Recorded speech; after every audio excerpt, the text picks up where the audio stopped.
Innal hamdalillah nahmaduhu wa nasta'inuhu wa nastaghfiruh wa na'udzu bihi min shururi anfusina wa min sayyiati a'malina. Man yahdihillahu fala mudilla lahu wa man yudlil fala hadiya lahu. Wa asyhadu an la ilaha illallah wahdahu la syarika lahu wa asyhadu anna Muhammadan abduhu wa rasuluhu la nabiyya ba'dahu. Allahumma shalli ala Muhammad wa ala ali Muhammad kama shallaita ala ali Ibrahim innaka Hamidum Majid. Iman jamaah Majelis Ilmi Rahmatullah. Pada pertemuan kali ini masih sekitar bab azan dan iqamah. Maka pada pembahasan yang terakhir bab azan, tadinya mau disatukan dengan azan di kubur waktu menguburkan, tapi melihat hadisnya tidak ada, sandarannya tidak ada, ada juga mengkiaskan kepada azan pada pagi, mengkiaskan kepada itu, maka saya rasa tidak perlu kita bahas. Artinya tidak ada, perlu ditemukan dalil mengenai azan saat menguburkan jenazah. Sementara masalah azan pada bayi yang baru lahir, sebagaimana kita ketahui pada awal pembahasan azan, bahwa azan itu adalah ucapan-ucapan untuk memanggil sholat, yaitu sholat yang 5 waktu. Itu pada dasarnya seperti itu. Karena sebagaimana pada dasarnya itu untuk sholat pada awalnya. Namun karena ada dalil yang lain, seperti halnya Rasulullah mencontohkan untuk ketika mau tidur, maka itu menjadi sunnah. Dan juga karena ada dalil mengenai hadis tentang mengazani bayi, maka tentu kita akan bahas bagaimana persoalannya sehingga ada perbedaan pandangan di kalangan para ulama, terutama para ahli hadis yang dalam mengenai hadis tersebut. Di dalam buku sunnah, sehingga secara pribadi saya berkesimpulan bahwa saya sapi memandang mengazani bayi itu minas sunnah, sehingga diawali dengan kalimat minas sunnah di ayat dina di udhunil maulud al-yumna wa yuqimu fil adani di udhunil yusra liyakuna awwala ma yuqiku sam'amu ismullah. Jadi menurut Sayyid Sabiq, sebagian dari sunnah pendapatnya untuk mengazani yang lahir, bayi yang lahir, di telinga yang kanan dan iqamah di telinga yang kiri, untuk atau supaya pertama-tama yang didengar itu adalah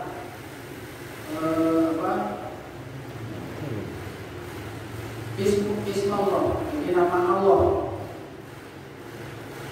Nah, dari sinilah nanti ada anggapan bahwa ucapan-ucapan yang bagus termasuk azan itu, apalagi ada hadisnya nanti, yang nanti kita akan bahas hadis satu persatu, yang dijadikan sandaran oleh sebagian yang menganggap bahwa mengazani bayi itu merupakan sunnah.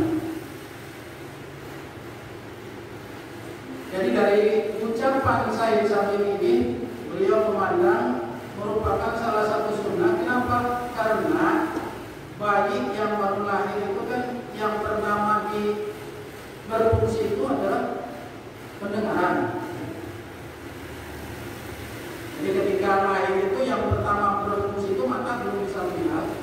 tapi pendengaran juga mampu. Kita mampu mendengar sesuatu yang ada di sekitar, sehingga menjadikan adzan itu dianggap baik untuk didengarkan kepada bayi yang baru lahir. Seperti halnya pada imam-imam yang berimam mazhab, kita harus tahu kenapa ada perbedaan nanti dalam menentukan hadis ini dhaif, tapi bisa digunakan. Karena masing-masing, pokoknya kenapa yang ini ngotot, yang ini ngotot, yang ini ngotot, termasuk yang tidak mensyariatkan adzan ketika bayi yang ini. Karena masing-masing punya anggapan bahwa yang pertama dari sandaran memang Quran hadis atau Quran sunnah. Tapi kesananya ada metode-metode tertentu yang digunakan, seperti umpamanya dalam satu mazhab yang pertama setelah Quran hadis itu umpamanya ucapan para sahabat. Kemudian dibandingkan dengan ijtihad, tapi didahulukan hadis yang dhaif. Seperti mazhab pokoknya Hambali, atau seperti mazhab Syafi'i mengkiaskan, atau seperti mazhab yang lainnya maslahatul mursalah atau ihtisan. Nah, itulah sandaran kenapa terjadi perbedaan tidak mau sekalipun ini adalah hadis dhaif.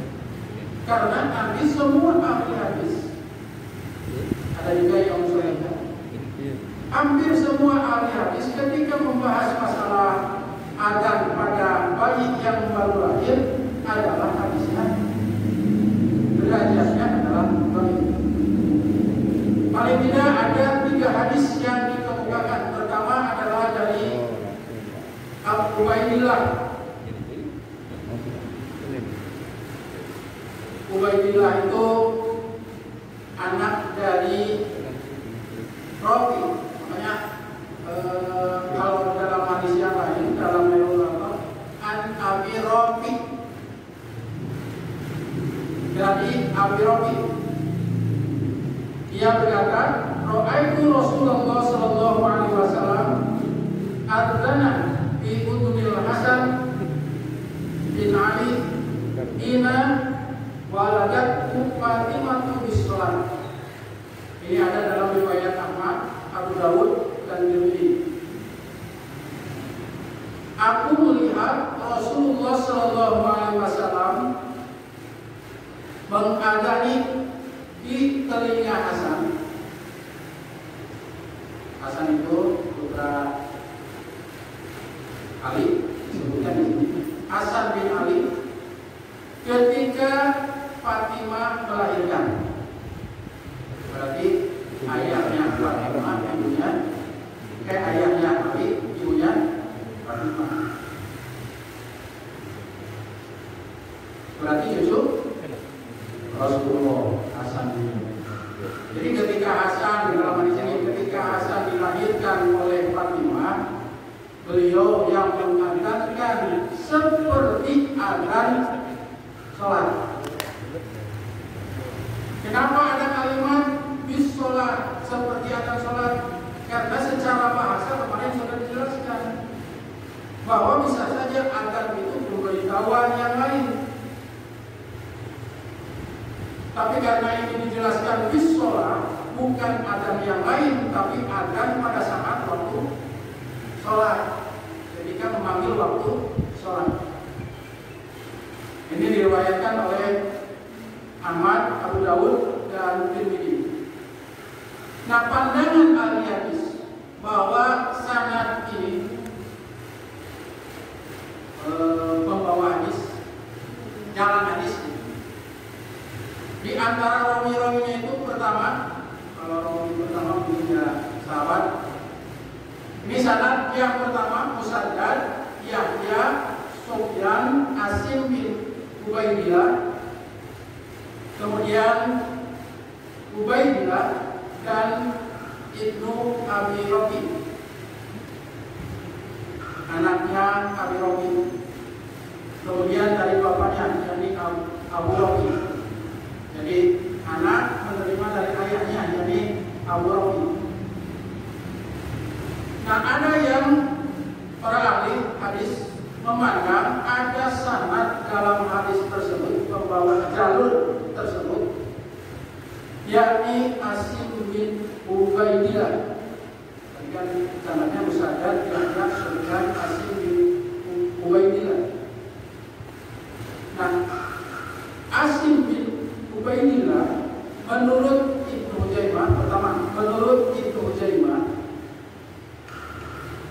bahwa dia itu adalah su'ul hifdi, jelek hafalan. Karena ketika menghafal lupa, jelek hafalan. Kemudian menurut Ibnu Hajar, pengarang Bulughul Maram,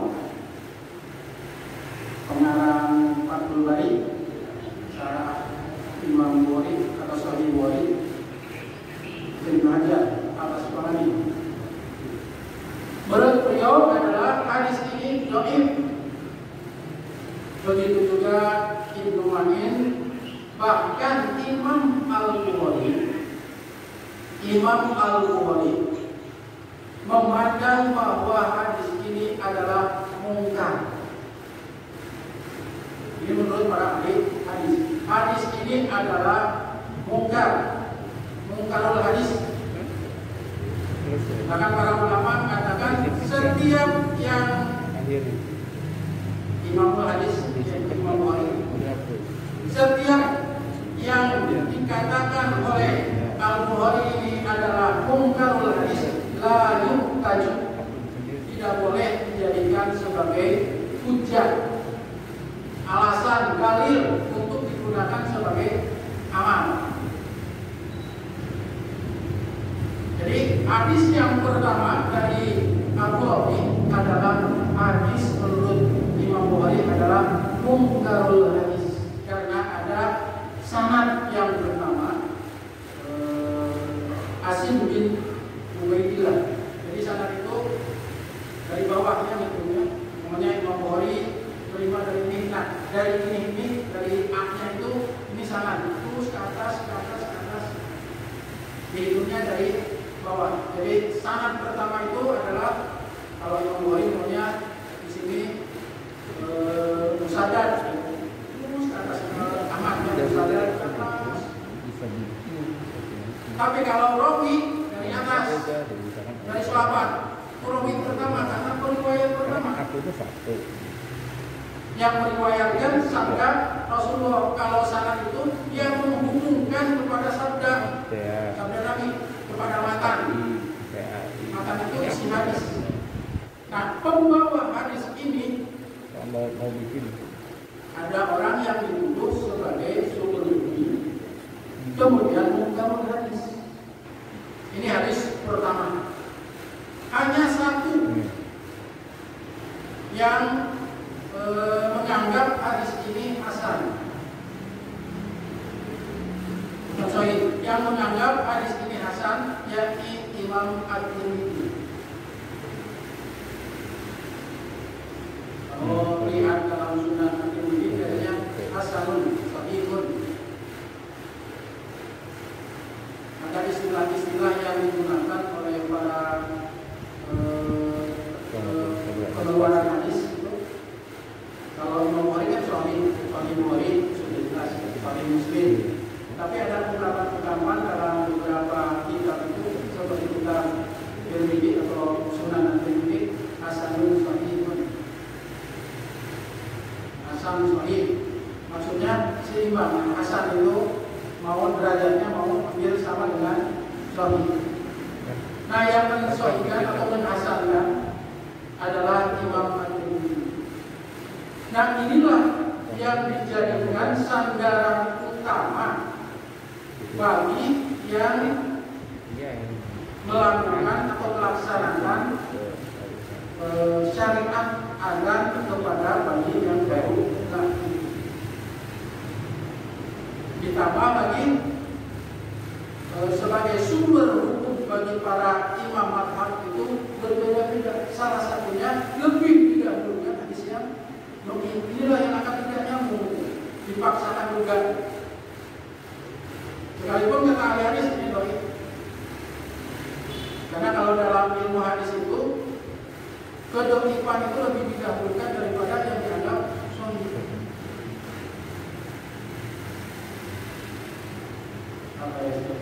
Al-jarh pada para tampil. Ada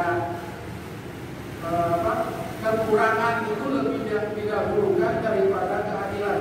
Kalau dalam riwayat itu kan ada yang tidak adil, tidak dapat, itu lebih didahulukan daripada dianggap yaitu dapat buat amalan atau apa. Tapi ada yang mengatakan ini berdusta. Nah itu lebih didahulukan kehati-hatian. Sama seperti dalam amalan. Amalan yang menurut ini sunnah, sementara menurut ini bid'ah, itu lebih aman untuk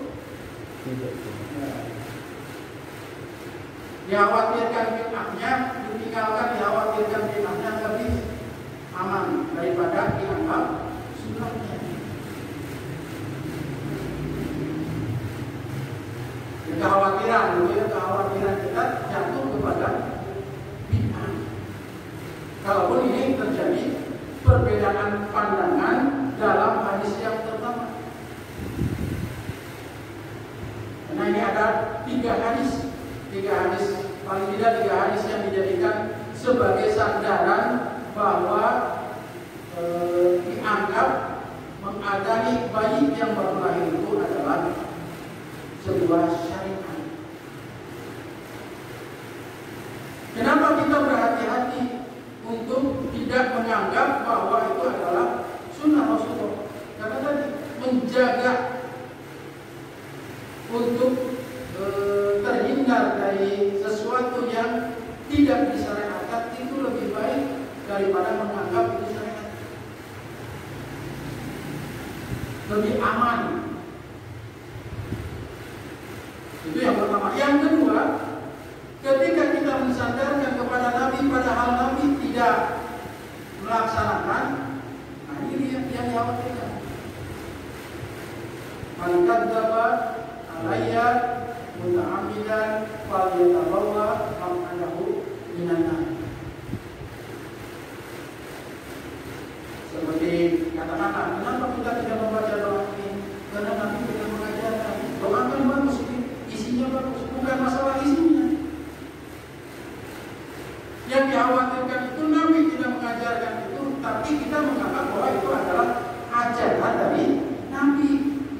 Kalau masalah doa kan bebas, tapi kita menganggap bahwa itu adalah yang pernah diajarkan, padahal Nabi tidak mengajarkan itu. Yang harus kita takut itu bukan masalah isi doanya.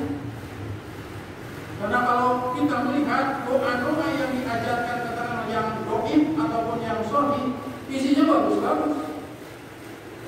Coba saja mulai hadis yang palsu. Kalau lihat isinya, terutama bab doa atau keutamaan doa, wah bagus. Orang siapa yang ini akan bagus ya. Tapi bukan masalah isinya. Kita menganggap bahwa itu adalah praktek dari Rasulullah SAW, padahal Rasulullah tidak melakukannya. Itu yang dikhawatirkan oleh kita. Termasuk masalah hadis yang dhaif ini, yang menurut Imam Al-Bukhari jatuh kepada mungkarul hadis munkar.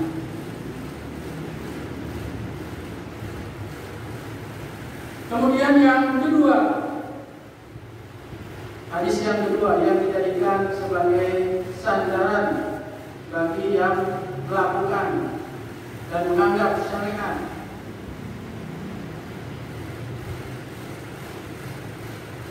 Yakni hadis yang diriwayatkan oleh Abu Ya'la. Man wulida mauludun fa'adzana fi udunil yumna wa aqama sholata fi udunil yusra lam tadirrahu Sibyani. Siapa yang dilahirkan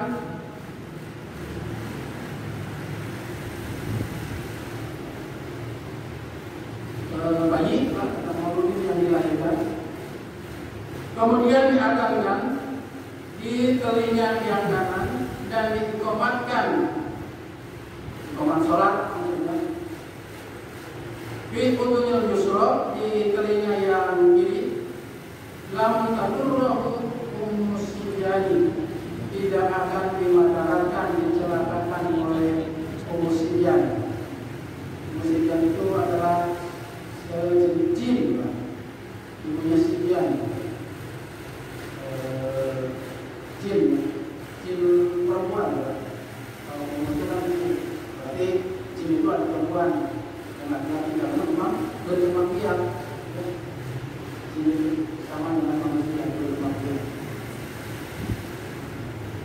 Ada komunikasi. Nah, ini yang diriwayatkan oleh Abu Ya'la. Nah, kita lihat hadis ini sahih atau tidak. Menurut para ahli hadis, bukan perkiraan, bukan menurut kita ahli hadis. Sanad tersebut, sanad hadis itu, pertama Jubaroh. Abu Ya'la itu menerima dari Jubaroh. Kemudian Jubaroh menerima dari Yahya bin Al-Ala. Kemudian Yahya bin Al-Ala menerima dari Marwan bin Salim. Kemudian Marwan bin Salim menerima dari Tolhah bin Ubaidillah. Dan Tolhah bin Ubaidillah menerima dari Husain bin Ali. Berarti Husain bin Ali merupakan rawi pertamanya, riwayat pertama dalam hadis ini. Nah, apa yang dipandang oleh ahli hadis dalam sanad ini? Kalau isinya, saya kira tidak perlu dikomentar, kecuali kalau yang bertentangan dengan Quran. Jadi kalau dalam matan mungkin bisa dikatakan tidak akan dimadaratan, dicelakakan oleh musibah anak tersebut yang diadani dengan dikomat. Nah, ada beberapa sanad yang dipandang, bukan satu sanad malah. Beberapa sanad yang dipandang oleh para ahli hadis sebagai orang-orang yang katakanlah dhaif. Kedaifannya pertama, sanad pertama. Jadi Abu Ya'la menerima dari Jubaroh. Nah, Jubaroh ini sanad pertama menurut Ibnu Hajar dan Imam Az-Zahabi, bahwa Jubaroh ini tergolong kepada orang yang memang dhaif.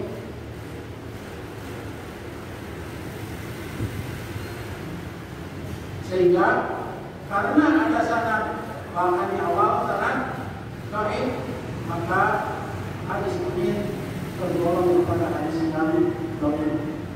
Tapi sebenarnya jadi ungkapan dhaif juga hadis itu memang ada dalam pandangan Imam Az-Zahabi. Jadi bahkan hadis yang dhaif lebih didahulukan daripada hasil ijtihad sendiri atau kolektif. Hadis yang dhaif kalau tidak salah memang pandangan kali.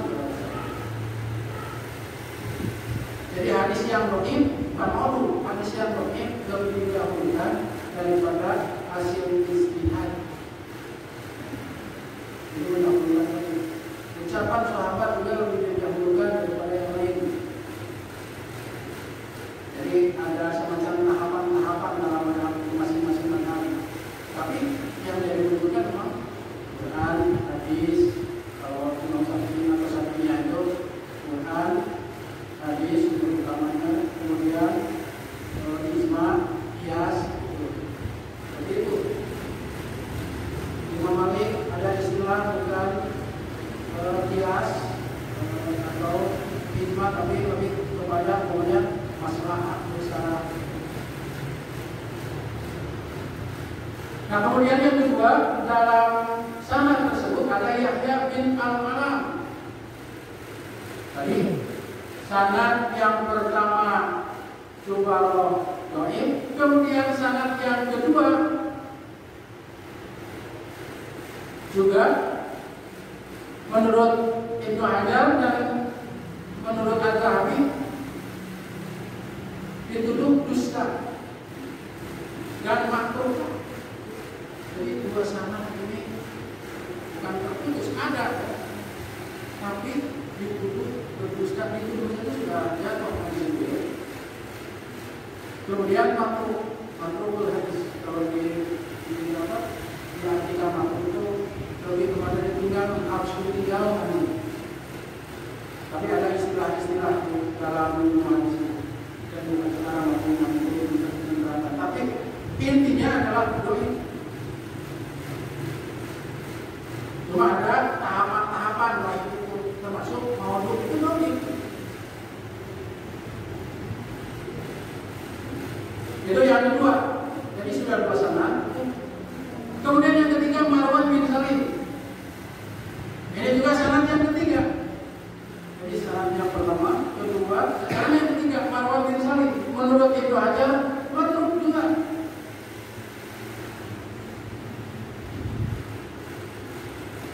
Kemudian yang keempat ada Yahya dan Marwan menurut Al-Bani. Al-Bani belakangan.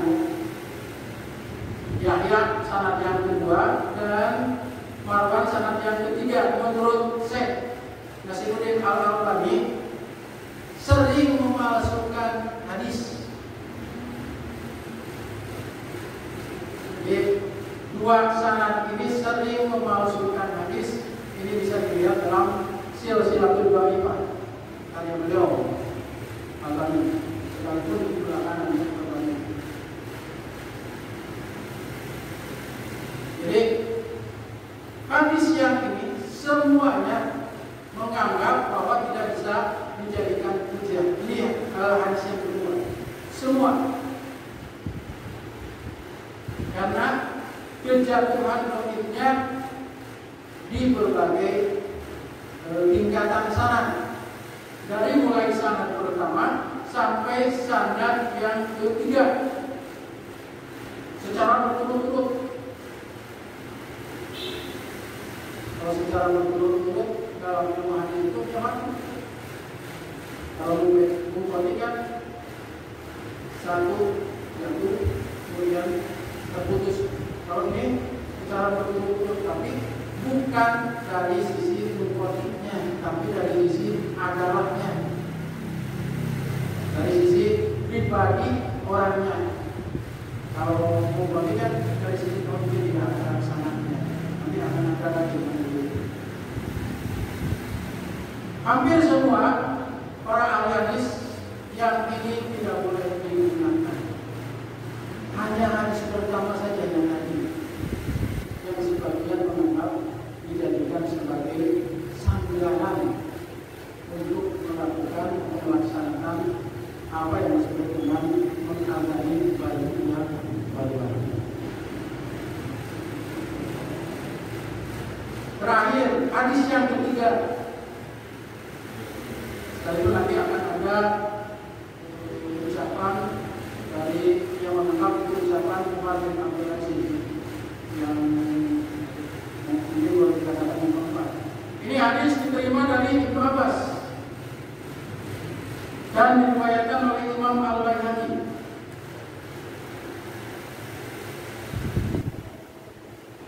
Al-Dana fi Udnil Hasan bin Ali Lama ulida fa'adana fi udhil yumna fa'qama fi udhil yusra. Jadi Nabi SAW adzan pada telinga Hasan bin Ali ketika beliau dilahirkan. Ketika Hasan dilahirkan, beliau adzan pada telinga yang kanan dan qomat pada telinganya yang kiri. Ini riwayat Al-Baihaqi, hampir sama lafaznya. Sanad ini terdiri dari beberapa sanad. Al-Baihaqi menerima dari Ali bin Ahmad bin Abdan, kemudian Ahmad bin Ubaid Muhammad bin Yunus, Al-Hasan bin Amr bin Sa'id, Qasim bin Qayyim, Mansur bin Sofiyah, Abu Muhammad, kemudian Ibnu Abbas. Itu sanadnya. Jalur penerima hadisnya untuk mencapai matan. Matan itu ucapan Nabi. Imam Al-Baihaqi sendiri menganggap hadis ini dhaif, riwayat. Kalau tidak salah Imam Al-Baihaqi itu kitabnya Imam Al-Kubra. Imam Al-Baihaqi. Sekalipun yang belum punya, karena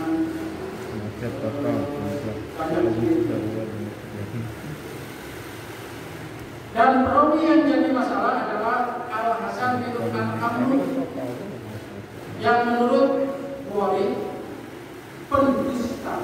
Nah, kalau dikadzab, kalau sudah dikatakan kadzab, pendusta, itu jatuh ke bawah. Yang mungkin agak di atas maudu. Kalau maudu kan tidak ada sanad, tidak ada buatan.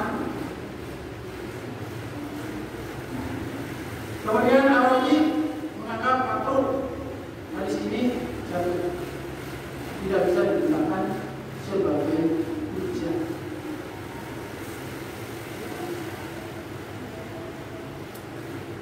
Jadi kedua hadis atau tiga hadis hanya satu yang mereka gunakan, ada semacam kesepakatan di antara sebagian para ulama yang menganggap inilah yang dijadikan sebagai dasar dalil bahwa disyariatkannya mengadani bayi. Sekalipun tentu saja menurut para ahli hadis ini adalah hadis yang dhaif, di antaranya dan Asim bin Ubaidillah pada hadis yang pertama. Nah, cuma itu sebetulnya yang menjadi pemikiran. Sementara dua hadis ini tidak ada yang mengomentari bahwa itu harus dijadikan hujjahnya. Ada bahwa dua hadis ini terangkat oleh hadis yang pertama, padahal hadis pertama baik.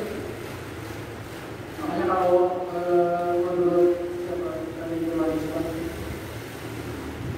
Aminuddin Ustaz Aminuddin, dhaif tambah dhaif sama dengan dhaif, bukan jadi sahih, bukan saling menguatkan menurut beliau.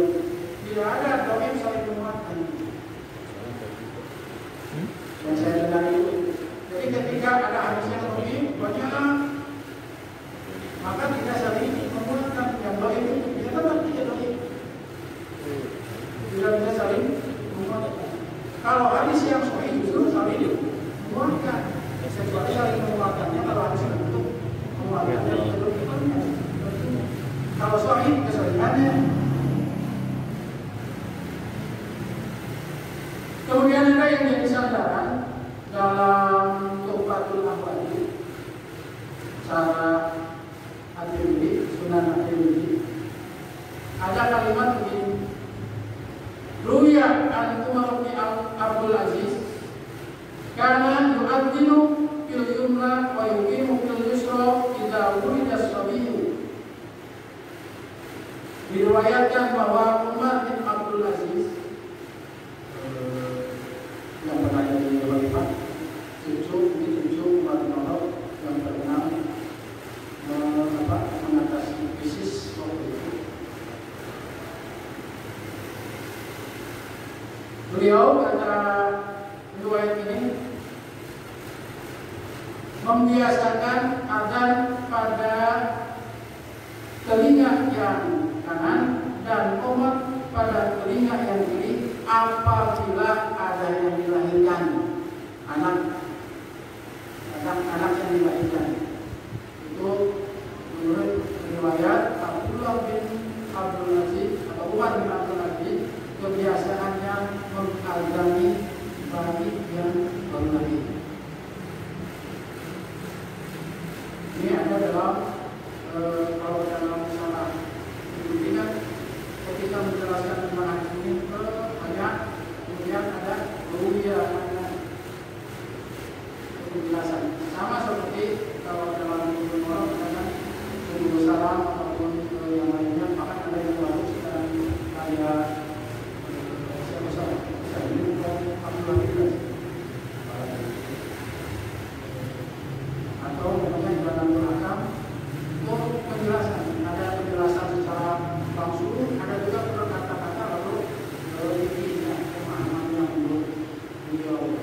pengarang sarah itu.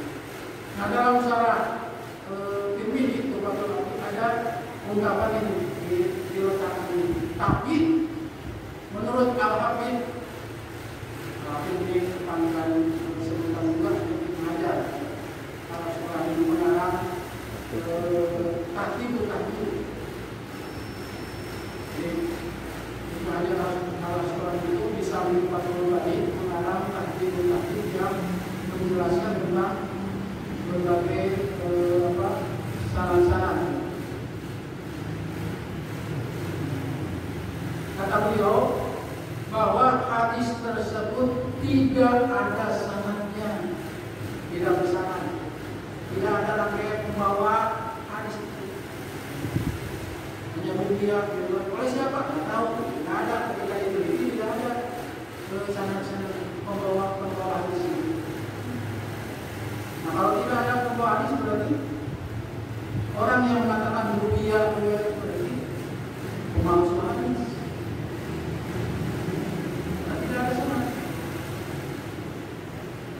Ikhwatiman rahimahullah, inilah yang menjadi dasar perbedaan. Kenapa ketika disebutkan ini ada hadisnya, tapi hadisnya dhaif.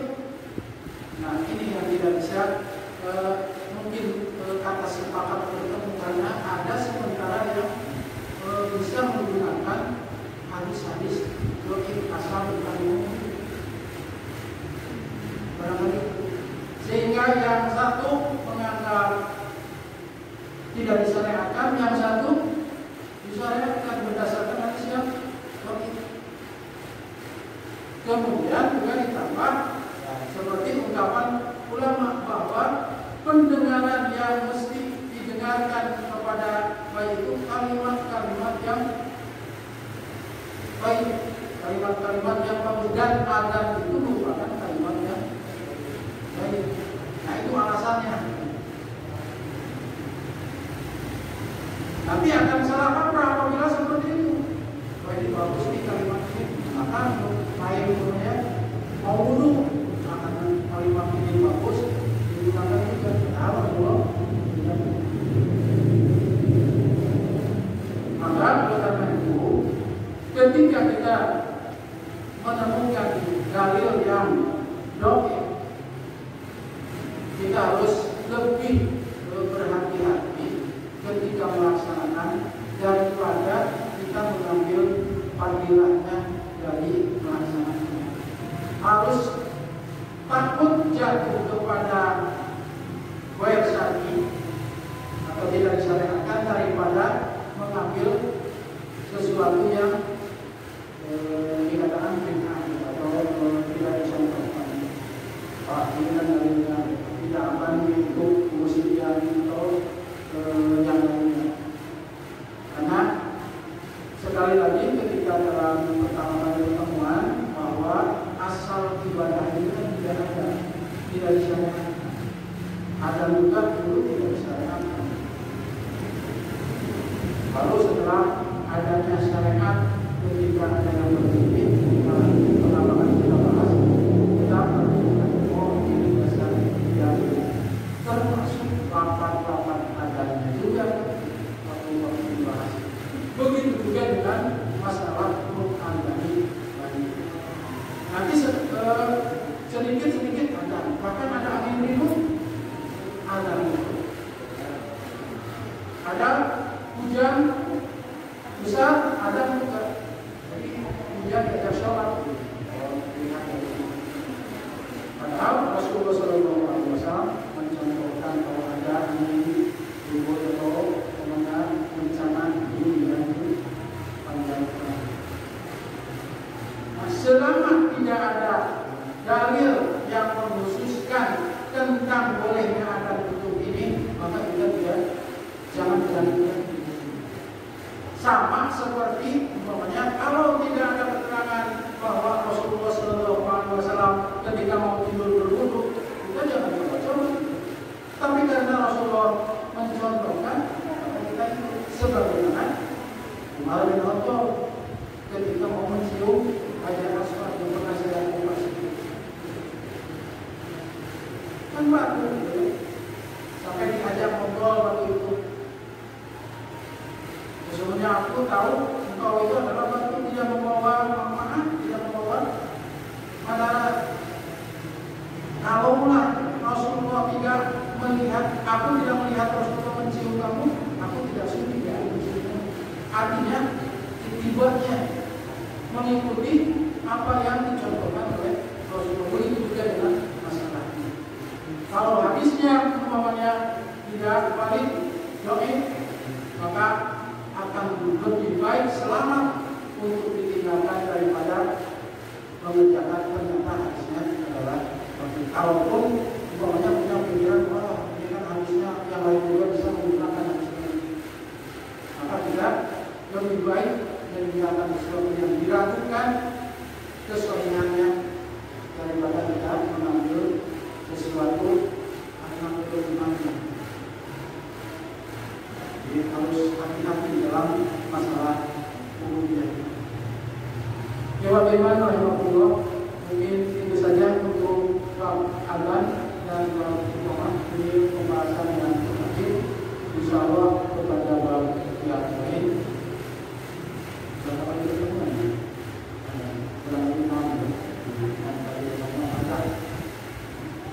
Mulai dari mimpi dan lain sebagainya. Ada yang bertanya?